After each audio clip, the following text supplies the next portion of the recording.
બાદથી અગત્યના સમાચાર મળી રહ્યા છે કે જ્યાં વધુ એક વખત ડ્રગ્સનો એક મોટો જથ્થો ઝડપી પાડવામાં આવ્યો છે। જાણકારી અમદાવાદથી મળી રહી છે કે જ્યાં એક મહત્વપૂર્ણ કાર્યવાહી કરવામાં આવી અને ક્રાઇમ બ્રાન્ચે 1 કિલો એમડી ડ્રગ્સ ઝડપી લીધું।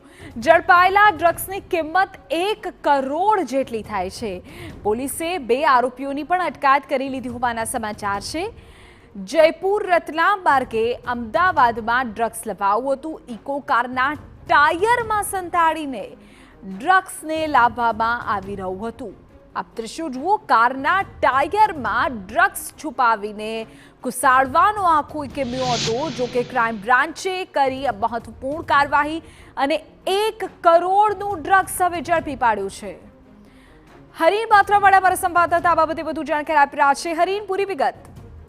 બિલકુલ, જે રીતે ડ્રગ્સની હેરાફેરી છે ગુજરાતમાં સતત પોલીસ તેના ઉપર નજર રાખી રહી છે અને તેને જ લઈ અને અલગ અલગ જગ્યાઓ પરથી ડ્રગ્સ અને ગાંજાનો જથ્થો પકડવામાં આવે છે। ત્યારે અમદાવાદ ક્રાઇમ બ્રાન્ચ દ્વારા 1 કરોડથી વધુની કિંમતનું જે 1 કિલો એમડી ડ્રગ્સ છે તે પકડી પાડવામાં આવ્યો હતો। અમદાવાદના સરખેજ વિસ્તારમાંથી આ ડ્રગ્સનો જથ્થો છે તે પકડી પાડવામાં આવ્યો હતો।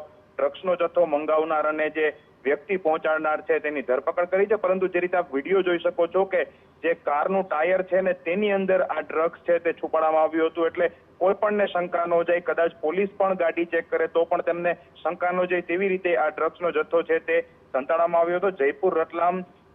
જયપુર રતલામ રૂટ ઉપરથી આ જે ડ્રગ્સ છે તે ઇકો કારમાં લેવામાં આવ્યું હતું। ઇકો કારમાં અન્ય પરચુરણ સામાન પણ રાખવામાં આવ્યો હતો અને તેની સાથે ટાયરમાં ડ્રગ્સનો જથ્થો સંતાડવામાં આવ્યો હતો। પરંતુ પોલીસની પાકી માહિતીના આધારે ક્રાઇમ બ્રાન્ચ દ્વારા આ જે જથ્થો છે તે પકડી પાડવામાં આવ્યો છે। હવે ડ્રગ્સ છે તે કોને કોને આપવામાં આવનારું હતું, કયા વિસ્તારમાં અન્ય પહોંચાડવાનો હતો અને જયપુર રતલામથી રસ્તામાં કોઈને આ ડ્રગ્સનો જથ્થો પહોંચાડવામાં આવ્યો છે કે કેમ તેની અત્યારે પોલીસ છે તે પૂછપરછ શરૂ કરી છે। જી ઓકે, હરીન, આભાર તમામ વિગતો બદલ।